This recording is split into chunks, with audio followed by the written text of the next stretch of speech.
فرق ہے. ہر نبی رسول نہیں ہوتا، ہر رسول نبی ہے. یعنی نبی عام ہے، رسول خاص ہے.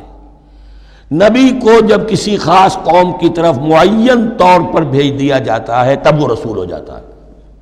اس سے پہلے اس کی حیثیت ایک ولی اللہ کی ہے، بہت اعلیٰ درجے کا اللہ کا دوست اور ولی جس پر وحی آ رہی ہے. عام ولی اللہ میں اور نبی میں فرق یہ ہے، ان پر وحی آتی ہے، ان پر وحی نہیں آتی. لیکن اس نبی کو اگر اب آپ بھیج دیں گے کہ جاؤ اذهب الى فرعون، اب وہ رسول ہو گئے. جاؤ اب مدین کی طرف، الى مدین اخاہم شعیبا، اب رسول ہو گئے.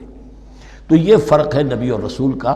اور ایک بات یہ نوٹ کر لیجئے، نبیوں کو قتل بھی کیا گیا ہے، رسول قتل نہیں ہو سکتے. اللہ کا فیصلہ یہ ہے کہ لاغلبن انا ورسولی، میں اور میرے رسول تو غالب آ کر رہیں گے.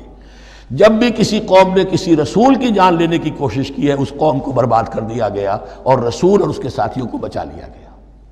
یہ معاملہ ہوا ہے اللہ کا تمام رسولوں کے ساتھ، نبیوں کے ساتھ نہیں. حضرت یحییٰ نبی تھے، قتل کر دیے گئے. حضرت عیسیٰ رسول تھے، قتل نہیں کیے جا سکتے تھے، ان کو زندہ آسمان پر اٹھا لیا گیا. اب وہی دوبارہ آئیں گے. تو رسول جو ہے وہ قتل نہیں ہوتا. اور اسی اعتبار سے حضور کی بڑی گہری تمنا تھی، لَوَدِدتُّ أَنْ أُقْتَلَ فِي سَبِيلِ اللَّهِ ثُمَّ أُحْيَا ثُمَّ أُقْتَلَ ثُمَّ أُحْيَا. میری بڑی خواہش ہے میں اللہ کی راہ میں قتل ہو جاؤں، پھر زندہ کیا جاؤں، پھر قتل کیا جاؤں، پھر اللہ کی راہ میں پھر زندہ کیا جاؤں، پھر قتل کیا جاؤں. لیکن اللہ نے یہ خواہش آپ کی پوری نہیں کی، اس لیے کہ آپ اللہ کے رسول تھے.